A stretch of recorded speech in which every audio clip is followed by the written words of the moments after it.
मैं द्रौपदी।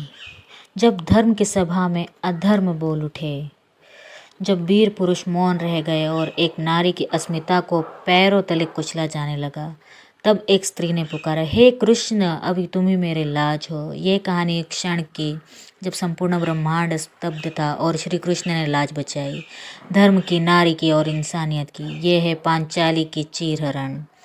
एक ऐसी पुकार जिसने स्वयं भगवान को हस्तिनापुर लाने पर विवश कर दिया।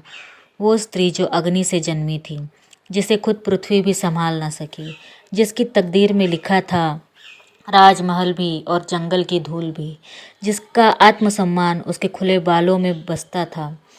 वो स्त्री थी पांचाली, द्रौपदी, कुरु वंश के विनाश की चिंगारी। मैं द्रौपदी हूँ। न मेरे जन्म का कोई मातृत्व था, न किसी स्त्री की कोख में पली मैं निकली थी अग्निकुंड से, धधकती आग से, उस तरह जैसे न्याय की पुकार सुलगती है। मेरा जन्म सिर्फ एक कारण से हुआ था, प्रतिशोध। मेरे पिता राजा द्रुपद को अपमानित किया गया था गुरु द्रोण ने। उसी अपमान की आग से उन्होंने 2 संतानें मांगी थी अग्निदेव से, एक पुत्र जो द्रोण को हराए और एक कन्या जो पूरे इतिहास को बदल दे। वो कन्या मैं थी, द्रौपदी। लोग मुझे पांचाली कहते थे, पांचाल की राजकुमारी, पर मैं जन्म से ही किसी राजमहल की नहीं थी। युद्ध और यज्ञ की संतान थी। जैसे जैसे बड़ी हुई, संसार ने मेरे सुंदरता के किस्से कहे। कहते हैं मेरा रूप स्वर्ग की अप्सराओं को भी लज्जित कर दे, पर कोई नहीं जानता था उस रूप के भीतर एक ज्वाला है जो अन्याय नहीं सह सकती।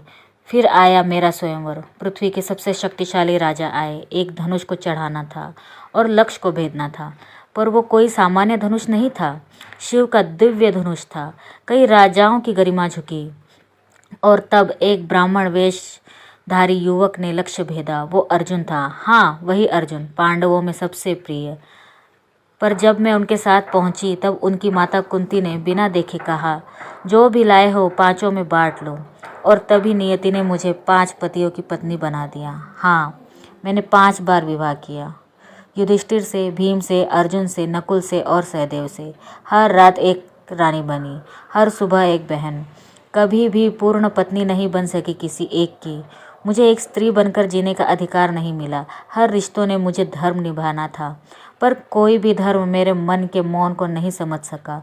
पर यह तो बस शुरुआत थी। अभी उस अपमान की आग बाकी थी जिसने पूरे आर्यवर्त को युद्ध में झोंक दिया। मैं द्रौपदी हूँ। मैं किसी की कन्या नहीं, किसी की धरोहर नहीं। मैं अग्नि की वह ज्वाला हूँ जो न्याय न मिलने तक बुझती नहीं। इंद्रप्रस्थ, वो नगरी जिसे मेरे पति ने अपने परिश्रम से बनाया था। हाँ, युधिष्ठिर, न्याय का राजा। भीम, बल का प्रतीक। अर्जुन, वीरता की मिसाल। और मैं उस राज्य की महारानी थी। पर मेरे आत्मा वो दिन नहीं भूलता जब कुरुवंश के युवराज दुर्योधन हमारे महल में आए। महल के क्रिस्टल फर्श को देख वो गिर पड़ा और मैंने कहा, अंधे का बेटा अंधा। बस उस एक वाक्य ने मेरे भाग्य की दिशा मोड़ दी। दुर्योधन ने अपमान सहा नहीं। उसने निर्णय लिया मुझे नीचा दिखाने का। युधिष्ठिर को जुए की सभा में बुलाया गया और मेरे धर्मराज, मेरे पति, वो सब कुछ हारते गए, राज्य, भाई, खुद को और अंत में मुझे। मैं सभा में खींच कर लाई गई, राज्य सभा में, जहाँ भीष्म, द्रोण, कृपाचार्य, धृतराष्ट्र और मेरे 5 पति बैठे थे। और दुष्ट दुशासन ने मेरा चीर खींचना शुरू किया। मैं चिल्लाई, हे धर्मराज, क्या मैं अब वस्त्र नहीं, मनुष्य भी नहीं रही? हे पितामह, हे गुरु, क्या स्त्री की अस्मिता का कोई मूल्य नहीं? कोई नहीं बोला, कोई भी नहीं। और तब जब मेरा शरीर कांप रहा था, आंखों में आंसू तप रहे थे, मैंने पुकारा, हे कृष्ण। और मेरे प्रभु आए अदृश्य रूप में। मेरे वस्त्र बढ़ते चले गए। दुशासन थक गया, सभा थक गई, पर मेरी लाज बच गई। वो दिन था जब मैंने प्रतिज्ञा ली, जब तक मैं उस दुशासन के केसों को खींचकर रक्त से न धो लूं, तब तक अपने बाल नहीं बांधूंगी। मैं द्रौपदी हूँ। उस सभ्यता का घाव हो जिसने धर्म के नाम पर स्त्री को दाव पर लगाया, पर मैं टूटी नहीं, मैं झुकी नहीं, मैं उठी प्रतिशोध लेकर।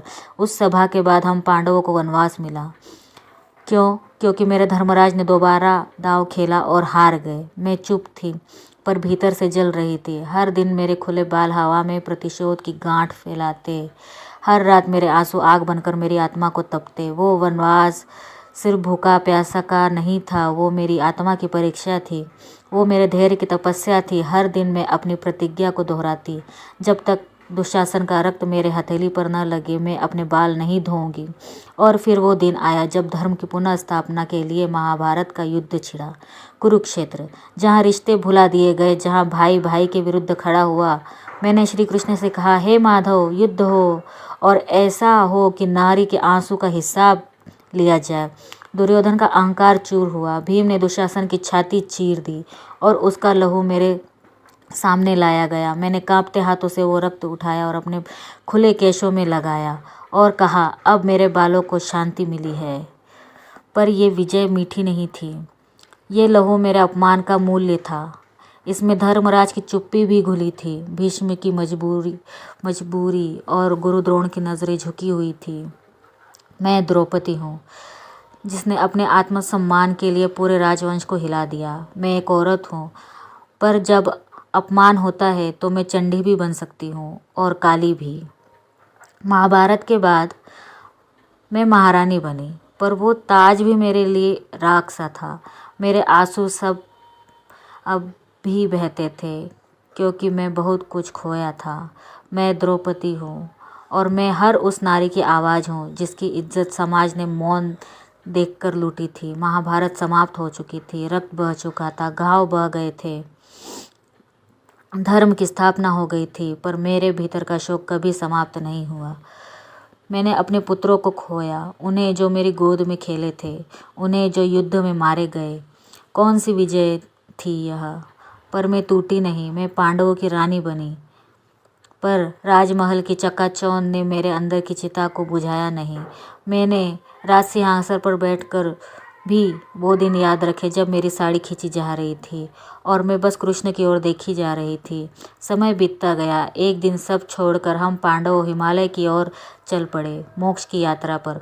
वो सफ़र जीवन का अंतिम अध्याय था, जहाँ शरीर गिरते रहे, एक एक भाई पीछे छूटता गया और मैं अंत तक चलती रही अपने स्वाभिमान के साथ। जब मैं गिरी तो युधिष्ठिर ने पलटकर देखा भी नहीं। क्यों? क्योंकि मैं कभी सिर्फ उनकी नहीं रही थी, मैं 5 पतियों की पत्नी थी। शायद उनके लिए कोई गर्व की बात नहीं थी, पर मेरे लिए मैं द्रौपदी हूँ। मैं वो औरत हूँ जिसे 5 पतियों से न्याय नहीं मिला, पर मैंने खुद को न्याय किया। मैं स्वर्ग नहीं गई, मैं लोगों की सीमा से भी ऊपर गई, क्योंकि मेरा दर्द सिर्फ धरती तक सीमित नहीं था। मेरी प्रतिज्ञा, मेरी अग्नि अमर है। मैं द्रौपदी हूँ और मैं हर उस स्त्री की आत्मा हूँ जो अपमान से नहीं, अपने जवाब से पहचानी जाती है। हमारी कहानी कैसी लगी? लाइक, सब्सक्राइब, शेयर ज़रूर।